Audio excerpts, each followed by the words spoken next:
Hindi na po ako loyalista. Inaamin ko po dati po ako sa vlogger ni Kalat. Dahil natismaya ko tayo sa mga pangako niya. Pinanggal ko po yung lista. Ito tayo ngayon nakikipaglaban para sa ating bansa.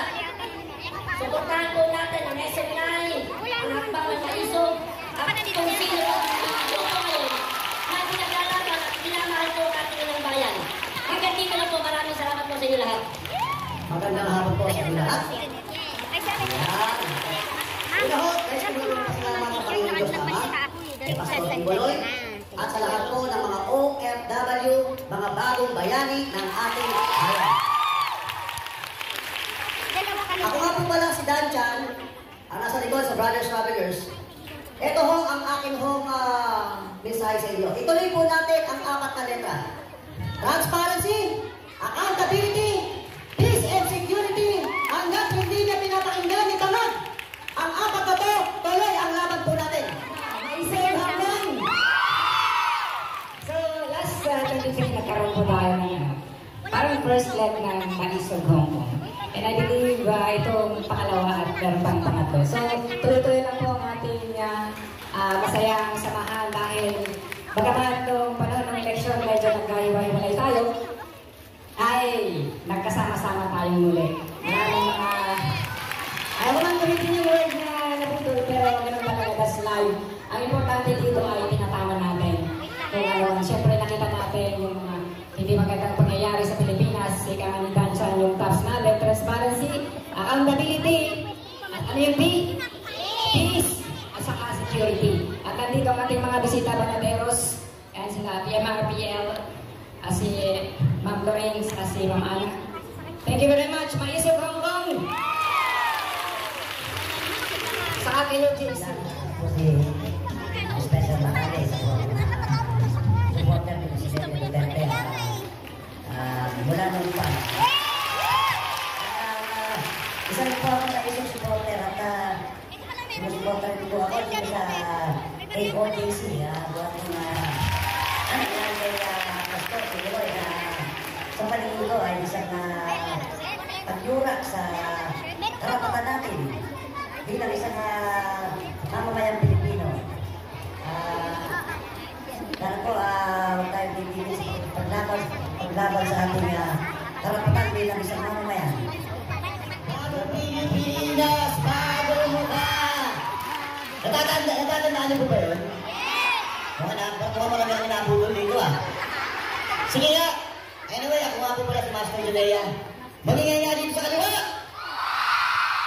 Siyempre yung gitna, magingay din yan Gitna, magingay po tayo!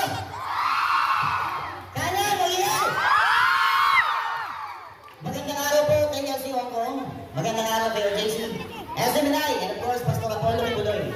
Kami po ay Palateros. Pag may lumapit sa inyo, sumbong niyo sa amin. Kami po ang babanat. Once again, my name is Pastor Judea. And happy birthday ulit, sir. Ang kinaban natin si Coach Oli!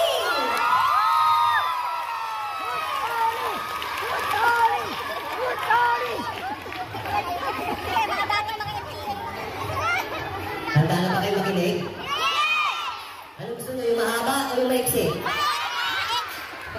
Dito, ano gusto nyo? Mahaba o maiksi? Mahaba. Kayo dyan? Gusto nyo na mahaba, Mamaya, pagsibalang bayan na. Pero bago ang lahat, kami po ay nahilig sa politika. At gusto ko lang i-acknowledge kung saan nagsimula ang aming pakikipaglaban. Dito po ang ating minamahal na tatay, Attorney Cristobal. Saan po pulo? Alam niyo po, Ilocano kami. Pero hindi kami bangag. Sigurado yan,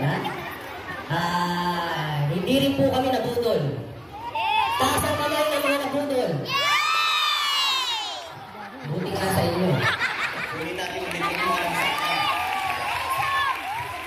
Balik natin ulit yung mga safety ng mga pamilya natin. Lalong-lalo na sa Pilipinas. Madami pong mga BPO ng mga empleyado. Gabi po sila madalas nasa kalsada. pinabalik po nila tayo sa opisina, pero hindi naman nila inayos yung ating mass transport. So araw-araw na ginagawa ng Panginoon, napakahirap ng inaabot ng mga kababayan natin nagtatrabaho. Mga nagtatrabaho sa umaga hanggang sa gabi. Napakapalag din po kasi napakaganda ng Hong Kong. Kung po pwede lang, lahat ng mga Pilipino dalhin natin dito para makaranas ng magandang sa buhay. Kaya lang, hindi. Meron din pong nananaman ngayon sa Pilipinas na sinasabi, mga kapatid natin, sabi nila, we are their little brown brothers. Uy! Pwede po kayong manood, pero bawal po kayong magmahal. Kaya lang po yung pwede natin panoorin.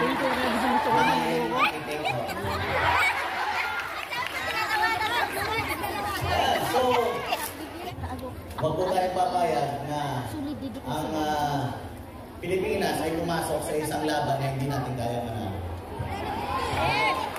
Tama ka dyan! Sinubo na nga muna tayo sa mga masasamang loob. Sa mga adik, bumalik na naman sa Pilipinas. Sinusubo pa nila tayo sa gera. Correct! Kaya,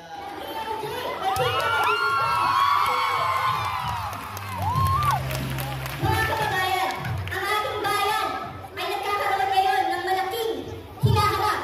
Kung ang ating mga bisita dito ay mananawagan sa inyo na suportahan ang ating advokasya pagdating sa transparency, accountability, laban sa korupsyon at iba't iba pang uri ng mga problema kinaharap ng ating bayan, ako po ay mananawagan sa inyo.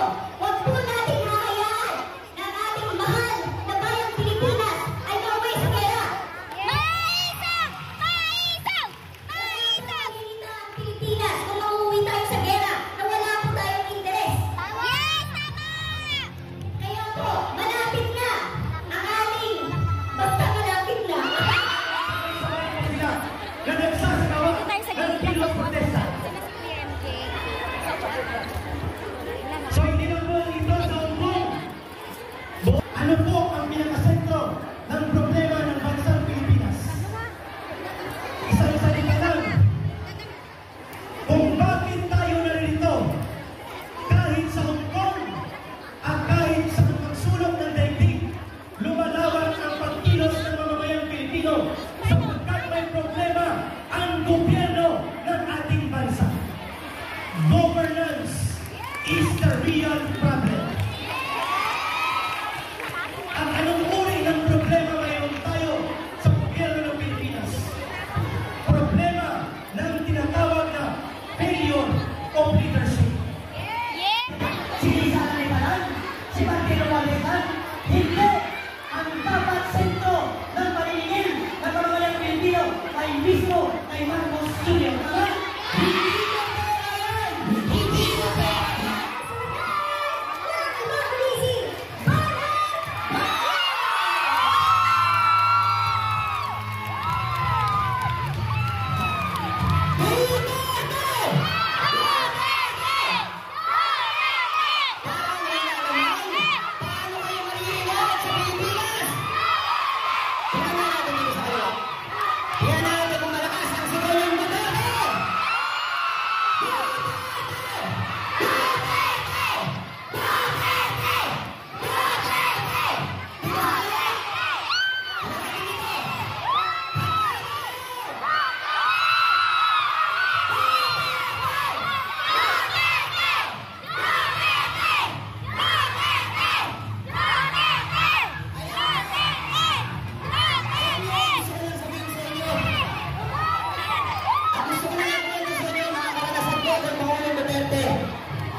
Alam niyo, kung hindi tayo sa KOJC, kami pong mga balanteros ay mawawalan na ng lakas na loob.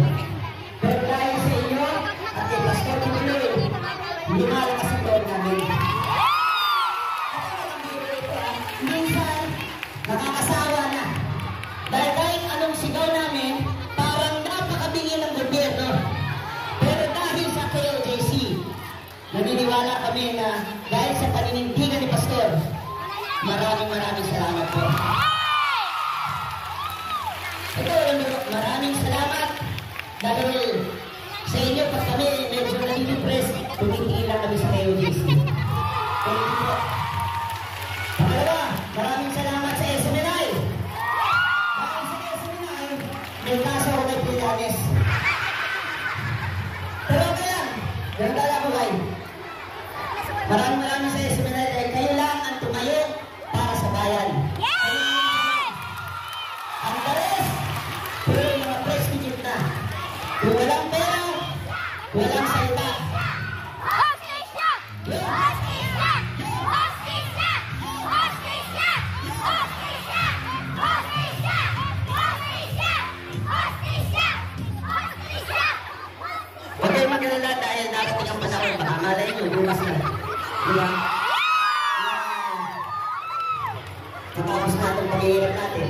Balita ka sila, labas ko yung video. Pangatlo, gusto ko itong magpasalamat po sa lahat ng OFW. Alam niyo po, kami OFW dito at napakahirap na maging isang OFW dahil maging OFW po ako sa Qatar. At alam niyo naman, ang tingin ng mga ibalahin sa atin, eh parang medyo mababa ng korte. Buti nga dito sa Hong Kong, hindi. Pero sa Middle East po kasi, gano'n. Lahat ng trabaho ginawa ko po doon sa Middle East. Ako po yung musikero, pero ginawa ko ng technician, kung ano-ano pa. Kaya alam ko ng isang OFW. At alam niyo, isang tao lang, o isang presidente lang ang nagmahal sa OFW.